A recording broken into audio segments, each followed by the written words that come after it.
We are looking for the total distance traveled during the first 5 seconds. So I copied our findings from the previous parts. So see that when t is equal to 0 at the beginning, this object was at point 0 on the number line. Then when t is equal to 1, it goes up to 5 meters. T is equal to 2, it goes back to 4 meters. And then we're looking for first 5 seconds. So we need to figure out what happens when t is equal to 5.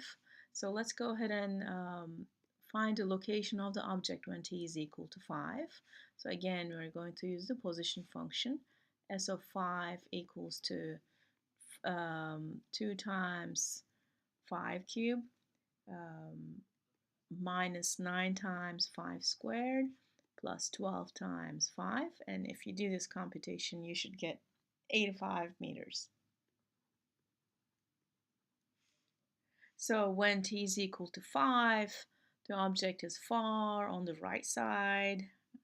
This is not really up to scale, but somewhere here towards the end of this line here. So t equals 5. And this number here corresponds to 85 meters. So I can think of this problem in two ways. I can just look at my diagram and then find the distance traveled by my object each time interval. So 0 to 1, it moved 5 meters. Then 1 to 2, it went back to 4 meters. So this distance is total of 1 meters. And then 2 to 5, it moved from 4 meters to 5 meters. It traveled total of 81 meters, 85 minus 4. So total distance traveled is 5 plus 1 plus 81, which is 87 meters. Or I can look at it in terms of the table that I was looking for earlier, the table for the velocity sign chart. So we started at 0, then 1, then 2.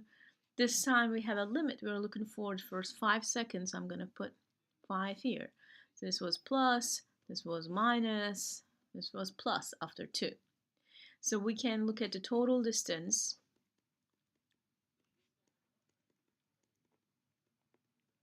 as the sum of distances covered in each time interval, 0 to 1, 1 to 2, 2 to 5.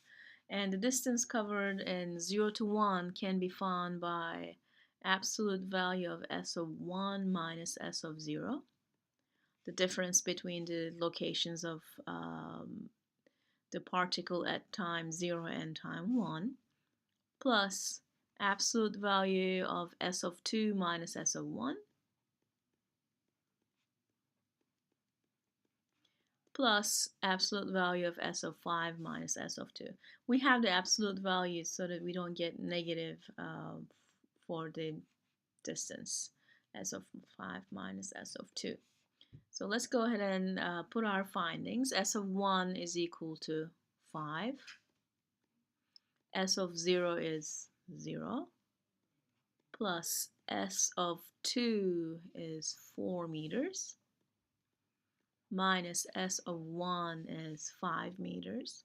Normally see we would get a negative 1 here because the motion was backwards, but we take the absolute value so that our number is positive. S of 5 is 85. Minus S of 2 is 4. And this is 5.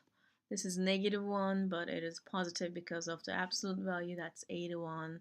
We get the same sum as we got here. So total distance traveled is 87 meters.